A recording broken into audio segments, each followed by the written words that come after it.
Building এর grill ভেঙে চুরি, মানে গ্রিল যেগুলো সেগুলো আসলে খুবই দুর্বল থাকে, চাইলে আপনি ভেঙে ফেলতে পারবেন, আমিও ভেঙে ফেলতে পারবো। অনেক সময় হয় কি যে আমরা দেখি যে বিল্ডিং এর গ্রিল ভেঙে তারপর চোর ঢুকে চলে গেল, অনেক কিছু নিয়ে চলে যায়। এখন এটা আমাদের ভুলের জন্য অনেকটা দায়ী, যে সহজে তারা ভেঙে ফেলতে পারে। যারা বিল্ডিং এর মালিক রয়েছে তারা একটু খেয়াল করে না বলে এটা ভাঙা সহজ। ভুলটা কিরকম হয়, যেমন বিল্ডিং এর যে অ্যাঙ্গেল গুলো বা রড গুলো যখন ঝালাই করা হয়, তখন এই যে দেখেন এই যে ঝালাই, ওই ঝালাইয়ের ক্ষেত্রে ওই ঝালাইয়ের যারা ঝালাই করে তারা উপরে হালকা একটু দিল, মানে ওই যে ঝালাইয়ের যে রডটা ওইটা হালকা একবার লাগাইলো, আবার সাইডে একবার দিল নিচ দিয়ে, দুইবারে শেষ। আপনি খেয়াল করলে দেখবেন, রং করার আগে খেয়াল করবেন, রং করার আগে খেয়াল করলে দেখবেন ভেতরে যে ঝালাইটা, ওই ভেতরটা ফাঁকা, মানে এখানে দেখা যায় কোনো ঝালাই টালাই কিছু নাই, খালি দুই পাশে হালকা একটু একটু লেগে আছে।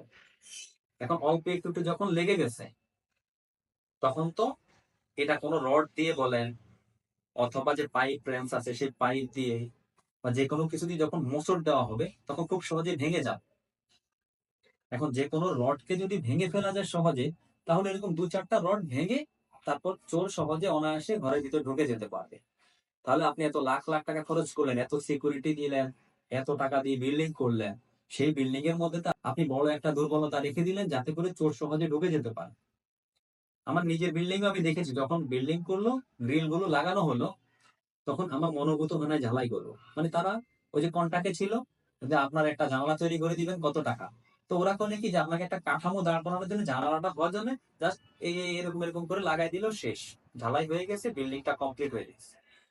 এখন আপনি বিল্ডিং করার সময় যে ঝালাই যে জানালাগুলো, এই জানালাগুলো সব সময় দেখবেন যে এই জানালাগুলো ভালো করে লাগানো কিনা, ঝালাইগুলো যে একটার সাথে একটা খুব ভালো করে, মানে প্রত্যেকটা অংশ একটার সাথে একটা লাগানো কিনা, নাকি সামান্য একটু অংশ লেগে আছে বাকিটা খালি, ওটা রং দিয়ে ভরিয়ে দিয়েছে।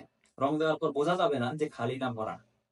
ওটা রং দেওয়ার আগে আপনি চেক করবেন, ভালো করে চেক করবেন যে আসলে কোন কোন জায়গায় গ্যাপ রয়েছে। যদি গ্যাপ থাকে তাহলে এরকম থাকা যাবে না।